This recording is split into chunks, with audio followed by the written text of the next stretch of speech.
ఇప్పుడు బేసిక్‌గా మీ దగ్గర డబ్బులున్నాయి. హ్మ్. మీకు ప్రతి నెల అవసరాలుంటాయి. ఇంటి ఖర్చులయ్యి ఉండొచ్చు.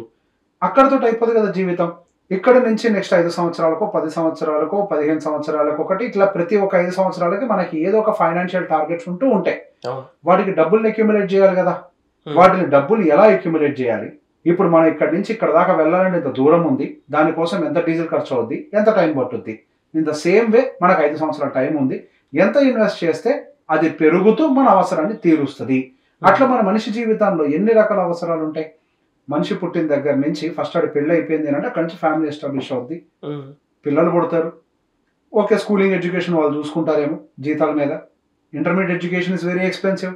యూజీ ఎడ్యుకేషన్, పీజీ ఎడ్యుకేషన్, వాళ్ళ మ్యారేజ్, మధ్యలో సెటిల్మెంట్, వీళ్ళకి సంబంధించిన ఇల్లు, ఇంకా కుదిరితే పిల్లలకు సంబంధించిన ఇల్లు, ఇదంతా అయిపోయిన తర్వాత వీళ్ళ రిటైర్మెంట్. ఇన్ని యాక్టివిటీస్ ఉన్నాయి ఒక మంచి జీవితంలో. దానికి తోడు మధ్యలో ఇంకా చాలా నీడ్స్ ఉంటాయి.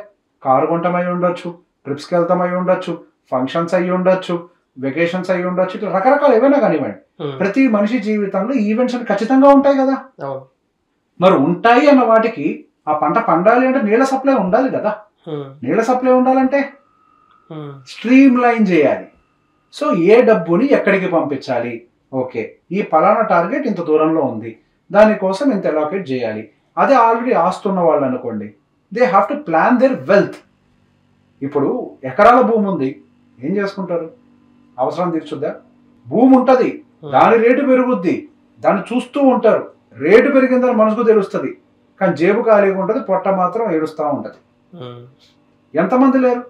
కోట్ల రూపాయల ఆస్తులు ఉన్నప్పటికీ సరైన డబ్బులు లేక ఇబ్బందులు పడేవాళ్ళు లేరా? కోట్ల రూపాయల ఆస్తులు ఉన్నప్పటికీ సరైన టైంకి వైద్యానికి డబ్బులు అందని వాళ్ళు లేరా? Everything has to be stream lined.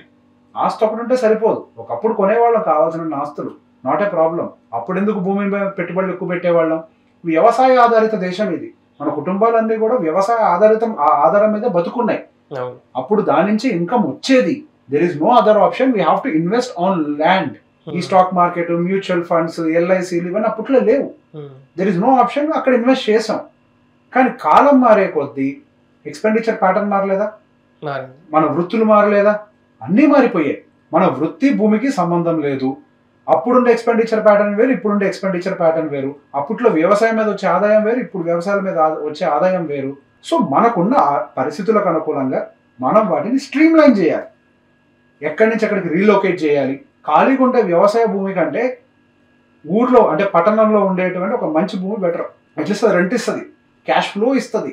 దాంతో మీరు అవసరమైతే ఎస్ఐపిలో, ఎల్ఐసిలో ఏదో కట్టుకొని మీ అవసరాల దగ్గర కార్పస్ని రెడీ చేసుకోగలుగుతారు.